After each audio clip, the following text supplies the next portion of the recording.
Bonjour et bienvenue dans ce nouvel épisode de AFO Micro, à la rencontre des services civiques. Aujourd'hui, nous rencontrons Élise Corotte en service civique à l'Estac, dans un centre périscolaire. Sa mission est intitulée Préparer et encadrer les activités culturelles et éducatives pour des enfants. Allez, allons la rencontrer.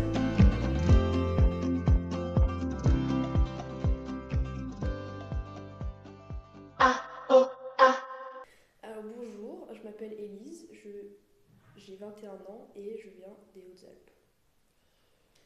Avant mon service civique, j'étais en école d'ingénieur en chimie à Montpellier et je suis toujours en école d'ingénieur mais en année de césure. Mes passions et mes loisirs, j'aime bien le dessin.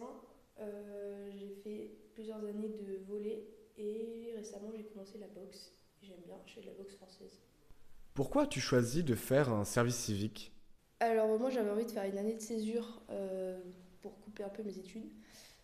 Du coup j'ai vu qu'on avait la possibilité de faire un service civique. Je savais pas trop ce que c'était donc je me suis renseignée, je suis allée sur le site, j'ai vu quel type de mission on pouvait faire. J'ai vu qu'il y avait beaucoup de missions en lien avec les enfants et comme j'avais toujours eu envie de travailler avec des enfants, j'ai postulé et maintenant je suis en service civique. Oui, c'est ça. Moi, à la base, je voulais faire je voulais faire des stages parce qu'en général, c'est ce qui se fait dans mon école. Quand on fait une année de césure, on fait des stages. Sauf que c'était très difficile de trouver un stage et j'ai pas eu de réponse positive. Quelles sont tes missions en ton volontariat et quel est ton quotidien aujourd'hui durant ce même volontariat ? Dans mon volontariat, moi, ce que je fais, c'est que j'accueille les enfants sur les temps périscolaires, c'est-à-dire après l'école et le mercredi toute la journée. Et donc après l'école, on fait les devoirs avec les enfants et le mercredi, on fait des activités qu'on a préparées en amont. Mon quotidien dans mon service civique, le lundi, mardi, jeudi et vendredi, je travaille que l'après-midi et je termine à 19h pour coller aux horaires des enfants. Et le mercredi, c'est toute la journée entre 8h et 18h. Et donc sur ces moments, on va faire soit de l'aide aux devoirs quand c'est après l'école, et le mercredi, c'est un peu plus détente, ambiance centre aéré, où on fait des activités, il y a plein de jeux qui sont à leur disposition, etc.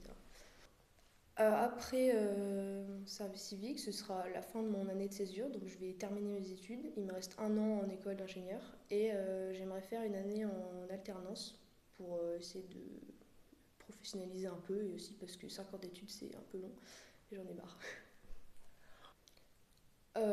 Alors, je dirais pas que la mission en elle-même m'aide vraiment pour mon parcours, parce que ça n'a vraiment rien à voir. Mais avoir une année de césure, ça me donne vraiment le temps de préparer mon année. Donc, par exemple, là, j'ai pu avoir le temps de vraiment faire des candidatures pour des alternances, etc. Ce que j'aurais pas forcément eu le temps de faire si j'étais en cours. Je trouve que j'ai gagné en aisance à l'oral. J'arrive beaucoup mieux à m'exprimer devant un groupe, etc. Parce que quand on s'adresse à des enfants, il faut être sûr de soi. Et ça, c'est vraiment quelque chose qui va me servir dans ma vie future. Pourquoi postuler au sein d'une structure ? Je pense que c'est une super expérience parce que ça peut vraiment soit changer de ce qu'on fait d'habitude, donc dans le cadre d'une année de césure par exemple, et ça fait une bonne pause, c'est vraiment sympa. Et sinon, je sais que le service civique il s'adresse aussi à des personnes qui savent pas trop ce qu'ils veulent faire et ça peut les aider ça peut aider à découvrir des nouvelles choses et puis on passe un super moment donc faut y aller. Merci beaucoup Élise pour ton témoignage. Nous allons donc passer à la section carte blanche. Tu as voulu nous parler du dessin et du rapport à l'art en général. Je dessine presque tous les jours, ça dépend des périodes mais au moins 5 jours par semaine. J'aime bien dessiner parce que ça me permet d'exprimer ma créativité.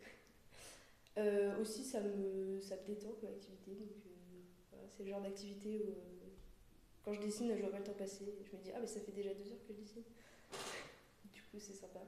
Je suis pas sûre que les gens soient vraiment poussés à avoir ce genre de passe-temps parce que artiste, c'est pas vraiment un métier qui est hyper valorisé. Après, en tant que loisir, un peu plus, ça fait cultiver. Je pense qu'on devrait pousser les gens à dessiner ou même à s'exprimer quelle que soit la manière, quelle que soit la forme choisie, parce que ça permet de vraiment s'exprimer de manière libre sans être restreint par une juge.